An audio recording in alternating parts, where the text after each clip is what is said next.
China merakamkan penghargaan tinggi kepada Malaysia atas peranan penting dalam mempromosikan kerjasama ASEAN-China dan sumbangannya kepada hubungan dialog ASEAN-China termasuk sebagai penyelaras negara. Menurut kenyataan bersama antara Malaysia dan China yang dikeluarkan Khamis berikutan tamat lawatan negara 3 hari, Presiden China Xi Jinping, kedua-dua pihak telah memuji hubungan dialog ASEAN-China. Mereka mengulangi komitmen untuk bersama-sama melaksanakan kenyataan bersama sidang kemuncak khas ASEAN-China bagi memperingati ulang tahun ke-30 hubungan dialog mereka.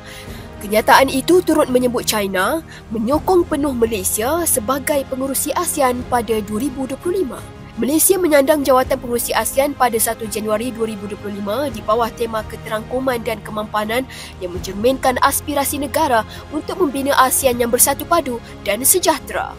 Mengenai Laut Cina Selatan, Malaysia dan China menyatakan mereka akan bekerjasama dengan negara ASEAN lain untuk melaksanakan sepenuhnya deklarasi tata laku pihak-pihak berkepentingan di Laut Cina Selatan DOC secara keseluruhannya. Mereka juga menekankan tentang keperluan semua pihak untuk mengawal diri dalam menjalankan aktiviti dan mengelakkan tindakan yang akan merumitkan atau meningkatkan ketegangan di Laut Cina Selatan. Selain itu, kedua-dua pihak juga menekankan kepentingan untuk menegakkan keamanan, keselamatan dan kestabilan serantau di rantau Asia Pasifik, keperluan untuk mengelakkan tindakan yang boleh menjejaskan keselamatan serantau dan komitmen bersama untuk mengekalkan seni bina serantau yang terbuka dan inklusif.